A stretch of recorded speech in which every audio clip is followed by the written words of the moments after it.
సుమారుగా 30% అంటే 25 మంది బార్ కౌన్సిల్ మెంబర్స్ ఉంటే 8 మెంబర్స్ వరకు వస్తారండి. 8 మెంబర్స్ ఉమెన్ ఆ కౌన్సిల్లో ఉంటారు.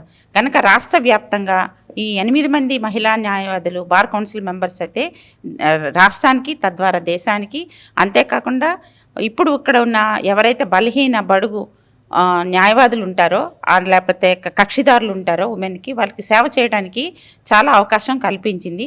ఇది చాలా సంవత్సరాలుగా మేము పోరాడుతున్నాం, కానీ ఎప్పుడూ ఇది ఇంత వెలుగులోకి రాలేదు. గత 2 సంవత్సరాలుగా పోరాటం అనేది ఇప్పుడు సఫలీకృతమయ్యి ఈ డివిజన్ బెంచ్ తీర్పు అనేది రావడం జరిగింది. దానివల్ల మాకు చాలా ఆనందంగా, ఇది దేశవ్యాప్తంగా జరిగిన చరిత్రాత్మక సంచలనాత్మక తీర్పు. ఎందుకు సంచలనాత్మక అన్నానంటే మీకు తెలిసిందే, మహిళలకి ఇంత పర్సంటేజ్ ఇవ్వటం వల్ల చాలామంది పురుషుల్లో కొంచెం బాధాకరంగా ఉంటుంది. అందుకని ఇది సంచలనాత్మక తీర్పు అని చెప్పడం జరిగింది.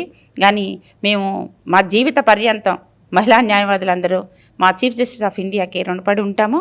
అందుకని ఆయనకి మా హృదయపూర్వక ధన్యవాదాలు తెలియజేసుకుంటున్నాం. ఇంతవరకు మేము రిజర్వేషన్ లేకపోవటం వల్ల, అంటే ఈ రాష్ట్ర బార్ కౌన్సిల్ ఎవరైనా కంటెస్ట్ చేయాలంటే ఒక మహిళ మొత్తం రాష్ట్రం మొత్తం తిరిగి మేము ఓట్లు సంపాదించుకుని పురుషులతో సరిసమానం కాంపీట్ చేసి మేము గెలవాల్సి ఉంటుంది.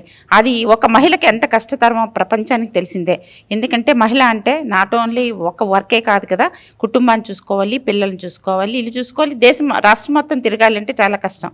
అలాగా అందుకని ఎక్కువ మంది మహిళా న్యాయవాదులు కౌన్సిల్ మెంబర్స్లో లేకపోవడం వల్ల మాకన్నా జూనియర్స్కి ఏమైనా హెల్ప్ చేయాలన్నా, కక్షిదారులు మహిళలకు హెల్ప్ చేయాలన్నా, ఎక్కడైనా అన్యాయం జరిగితే మేము ముందు ఉండాలన్నా, ఇలాంటి ప్రివిలేజెస్ అన్నీ మేము కోల్పోయాం. ఇప్పుడు దీనివల్ల ఏంటంటే ఏమాత్రం సర్వీస్ మోడ్గా ఉన్న ప్రతి మహిళా న్యాయవాది ఇందులోకి వచ్చి గెలిచి ప్రపంచానికి, దేశానికి, రాష్ట్రానికి మన ఉన్న ప్లేస్లోన న్యాయం చేయించడానికి మాకు అవకాశాలు ఉన్నాయి. ఇవన్నీ ఇంతకుముందు కోల్పోయాం పూర్తిగా. ఈ తీర్పు రావడం వల్ల మేము ఇవన్నీ సక్రమంగా చేయగలుగుతున్నామని నేను నమ్ముతున్నాను.